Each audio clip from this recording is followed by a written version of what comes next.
Good morning. Welcome to the Cook County Board of Commissioners regular meeting for March 15th, 2016. We will start with the Pledge of Allegiance. I pledge allegiance to the flag of the United States of America and to the republic for which it stands, one nation, under God, indivisible, with liberty and justice for all. Any adjustments to the agenda? One addition for employee comments. You all have items that showed up on your desk this morning that'll go under employee comments. Okay. No adjustments. Can I get a motion to accept the agenda? Commissioner, can I get a second? I'll second it. Davidson. Any further discussion? Any opposition? All in favor? Aye. Public comment. This is an opportunity for citizens to appear before the county board for public comment. On a rare occasion, we are behind, so we are not ahead of anyone that might want to speak. But it's the usual suspects, except for our birthday boy must have had too much pie yesterday, because he's not here today. What was in the pie? Yesterday was Pie Day. It was Pie Day. And his And I birthday. just learned about Pie Day. Okay, no public comment. So consent agenda, 2 items. Would anyone like to pull either item? Motion to, Motion to approve consent agenda as presented. can I get a, Second it. Commissioner Sievertson, second. Any further discussion? Any opposition? All in favor? Aye. Brian, you're up. Good morning. I'm here to ask permission to make a capital purchase of a carpet scrubbing machine. I did not put it in the budget, but I've talked with Brady and we have enough money that we can move around to make the purchase. And just so you know, I contacted a professional carpet cleaner to do the carpets one time in the building, and it was just over $5,000 to do that. We're all in the wrong business. The price of the carpet machine is $2,738.83, and I'll use that in all of the buildings, so it's definitely pays for itself. Are you now our carpet professional? I am not, but Jackie is very good at it, and so is Lindy. Discussion, Commissioner Sievertson? Thank you, Madam Chair. And this is how oblivious I am. I just wondered, where do we have carpet?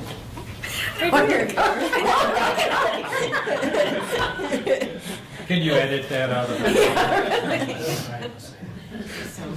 Sorry. I have no issues with. Commissioner Sorley? Thank you, Madam Chair. I'd go for Brian. Yes, you need that. Commissioner Gamble? Just quick, we've never had a carpet scrubber before.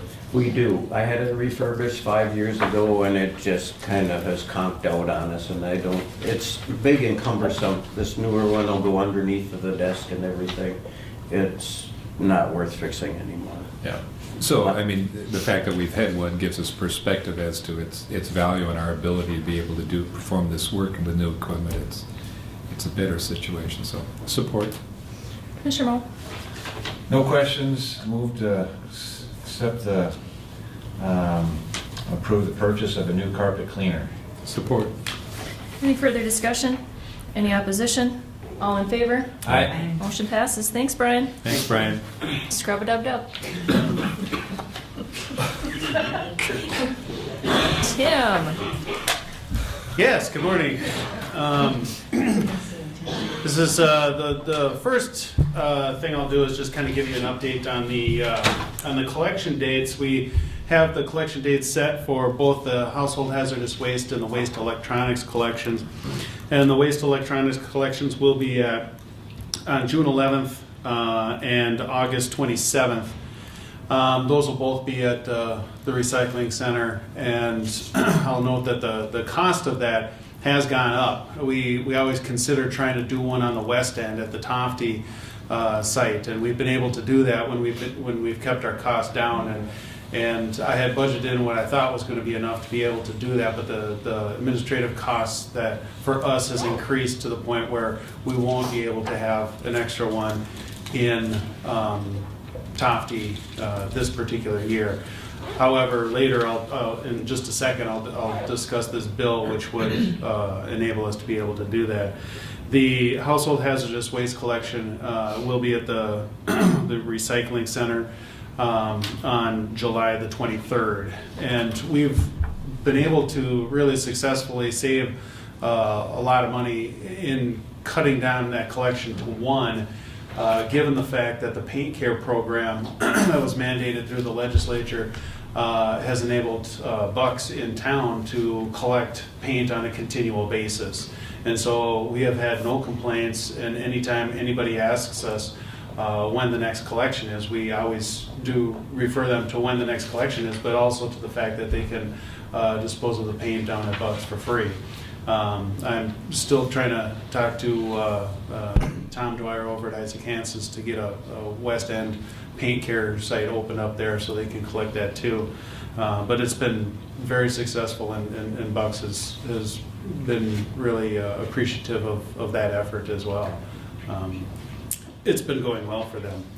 The other item that I have is basically I'd like to throw our county support behind the two bills that we have. That's HF 14, where are we at? 1412 and SF 1427.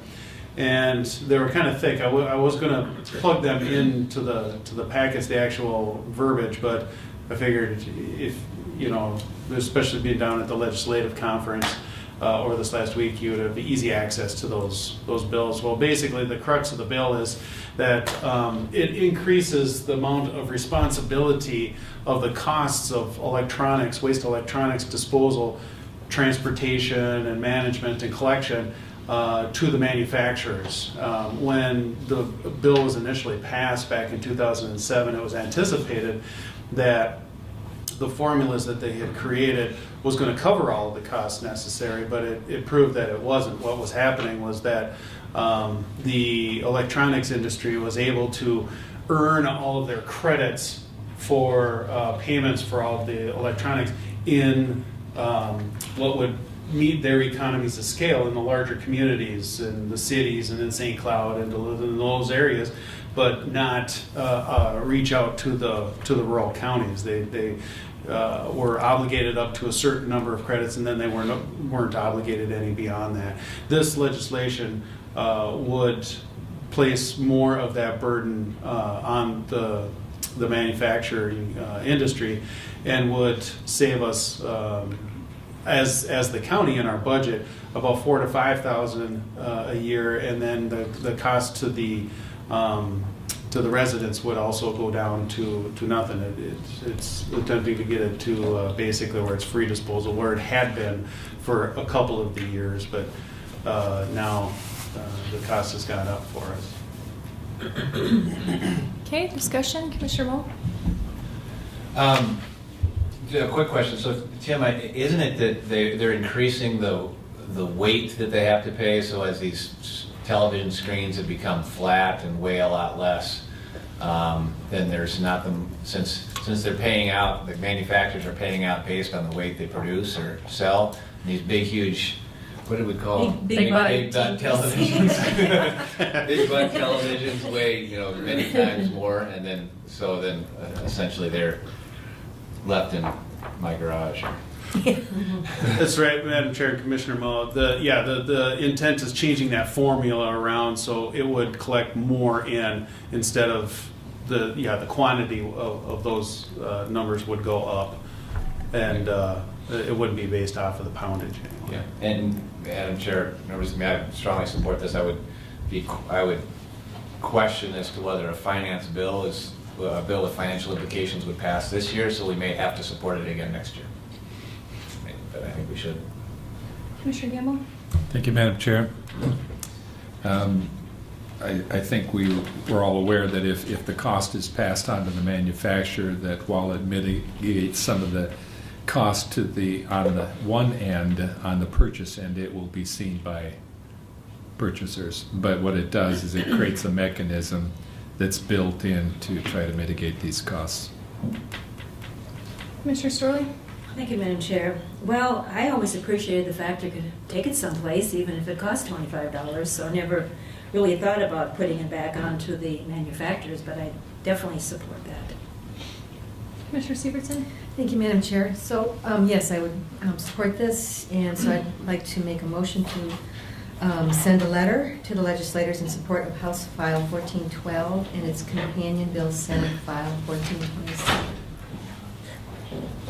I second that. Any further discussion? Any opposition? All in favor? Aye. Motion passes. Anything else, Tim? Just real quick, Madam Chair, I'll note that with the increase in cost, we were given two different options to absorb that cost, and that was either to pay for it or to have the cost go right to the disposal cost for people dropping that off. And so I elected to just go ahead and cover that, the administrative cost, so the cost would be the same for the people that have dropped off the materials for the last few years.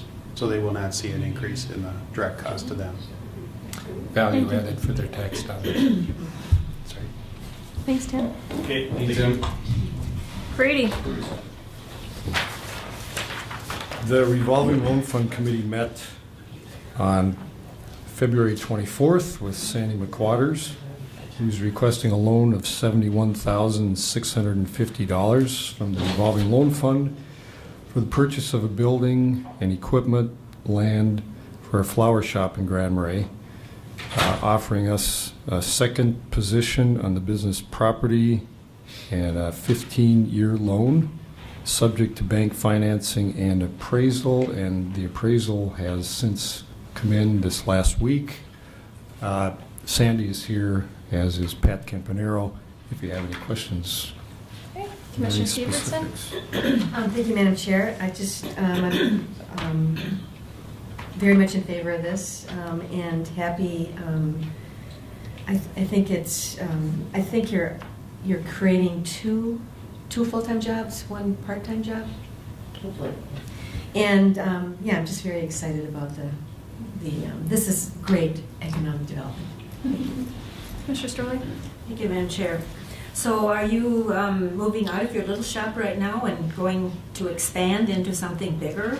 It's not bigger, it's right around almost exactly the same size. Oh, But the house is attached to it, so I'll be living there also. And then the basement will be for all storage, so I won't have to use any of the retail space for storage because I can use the basement of the house.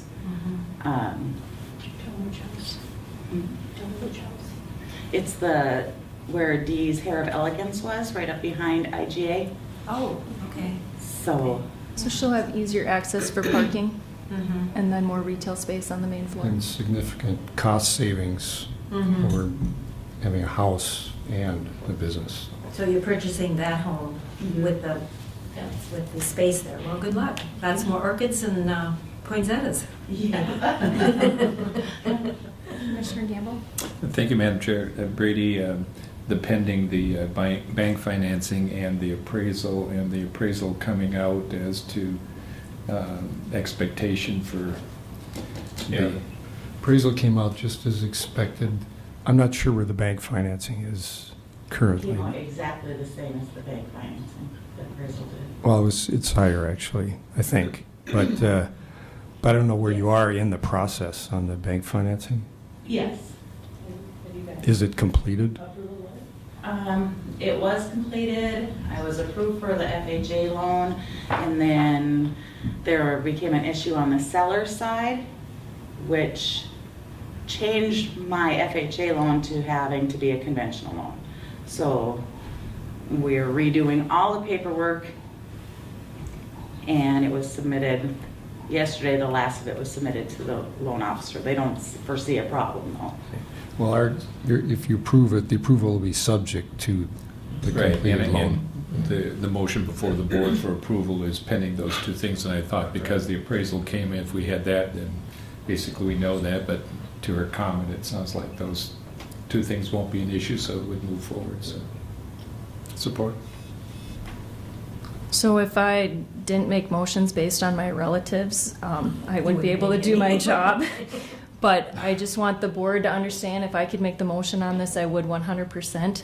But being the relative factor, the factor that I was Sandy McWater's employee until I was too busy once elected, and that we are very good friends, I am going to recuse myself from this vote. Not that I don't support it, but that in fairness, I don't want anything to come back to Ms. McWater's on her business that this decision was made unfairly.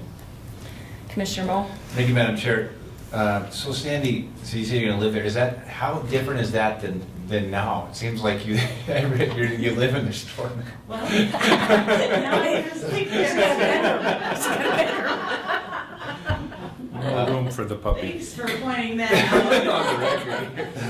out. You know, if this makes sure that, that this business stays in Grand Marais long-term, it's a huge asset for us.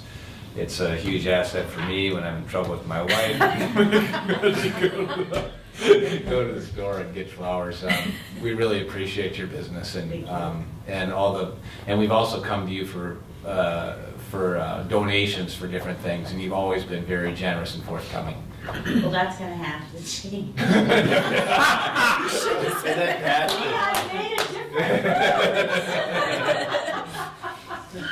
Unless anybody has anything else, I'd like to make a motion to approve the 15-year revolving loan request for the purchase of building, land, and equipment for the flower shop in Grand Marais. The second position on the property subject to bank financing and appraisal. Can I get a second? I'll second it. Commissioner Severson, any further discussion? Just a comment that she's incorporating some additional things, and one of them is that she'll be happy to put you on a mailing list for a monthly postcard. It's called the Doghouse Postcard. Doubly fitting for you? Yeah, I spent a lot of time there, but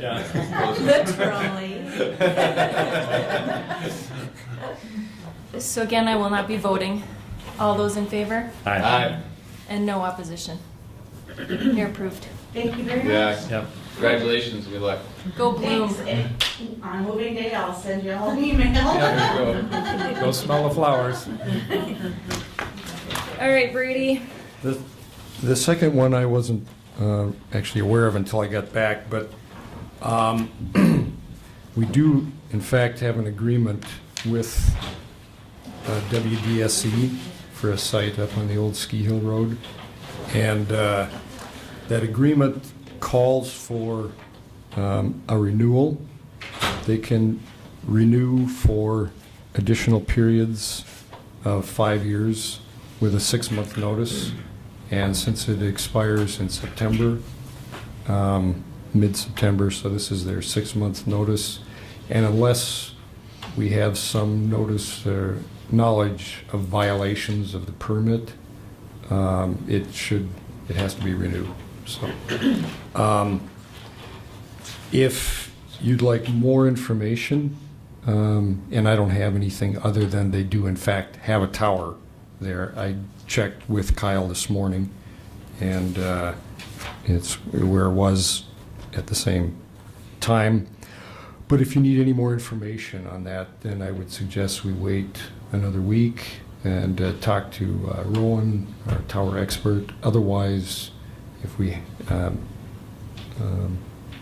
have no issues with it, I do not have any issues with it. You could approve it today.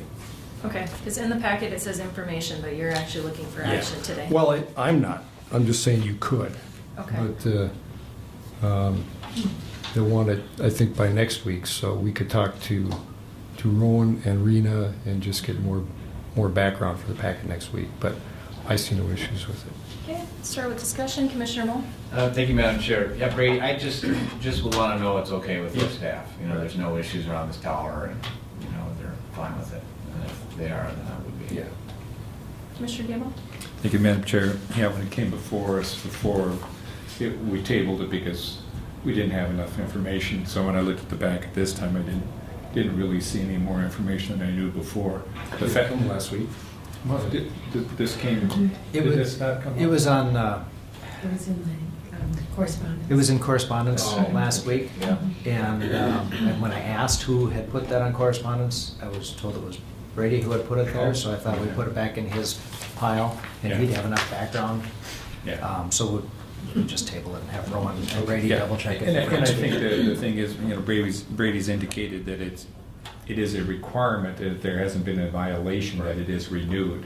However, it still would be nice to know, as Commissioner Moe suggests, and also what is the benefit, Yeah. to us. So if we can table it and just have that information, that'd be helpful.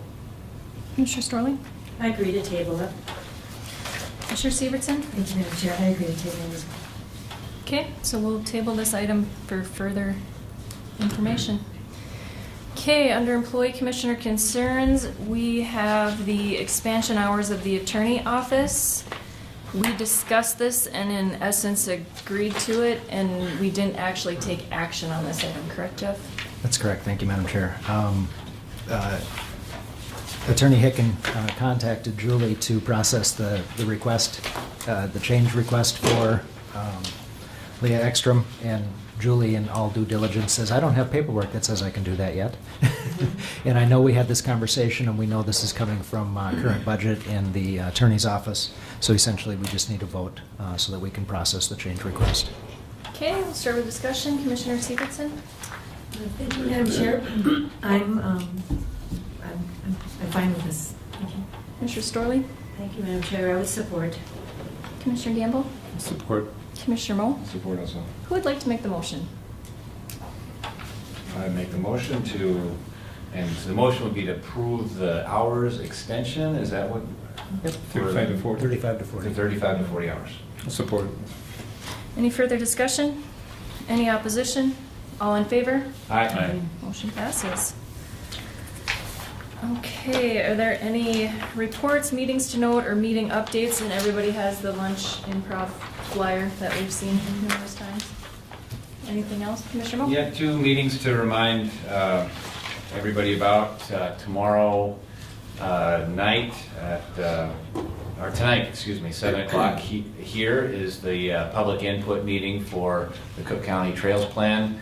That public input is ongoing through this week through Friday, so if you can't make the meeting tonight, you can still give input. That information on how to do that's on the front page of our county website. So we appreciate, we've gotten a lot of input, good information so far. So if you're at all interested, please look at it. If you can't come to the meeting tonight, submit comments. Correct? Yeah. It is here. On Friday night, 6 o'clock at the Hovland Town Hall, we're having a Hovland, Colville area history interest meeting for people who are interested in looking at our historical assets, coming up with possibly a comprehensive plan, some type of organizational group to work on those assets. And please show up, Hovland Town Hall, 6 o'clock on Friday. Great. Anyone else? Boy, you're talking a bunch today. We're talking. Emotionally wrung out. Commissioner Riley? I would just like to say how much I appreciated going to the AMC last week and heard some encouraging things. I'm still looking up emails and websites for things that were suggested that perhaps would help us move along in our county. Some things were not so encouraging. I was quite impressed with our speakers that we had, especially the Secretary of State. I thought he had some wonderful ideas about voting. And I would like to reiterate the fact that we can vote online now, and I would like to have a little blurb in the paper later about that so that folks would know that they can register online and that 17-year-olds hopefully will be able to pre-register if they're 18 by the time we have our election. So just a lot of good positive things, and to be with all of you. That's awesome. Yeah, thank you, Cook County taxpayers, for sending us. I think it was Right. worth Yeah. money and resources. Yeah. Commissioner Gamble? Yeah, just to say that I had the opportunity and privilege to act as a judge for the National History Day, which is a national event, but it's held regionally, and the regional competition was at the University of Minnesota Duluth. And I was one of 2 judges to judge 5 websites, senior high age group, and One I was very impressed was the relationship between, this is the Russian conflict and the Great War, between musical composition and political ideology. And very interesting to have that discussion with the students. So doing some great work and some very heady topics. Thank you. Mr. Strolley, you're available for tomorrow's interview? I will be. Okay. And then just so all of you are aware, the Violence Prevention Center does an awareness in March. I think they do awareness of a topic every month, but this is their Brown Bag series. They usually have a speaker, and the speaker today is Sue Footerer, if she has composed herself since our meeting. And that is at noon at the East Bay Suites in the Stone's Throw Room. Bring your own lunch. They will have coffee and dessert, I believe. So if you can make it, we're listed that there may be a quorum. And with that, would anyone like to motion to adjourn? So moved. We are, thank you. We are adjourned.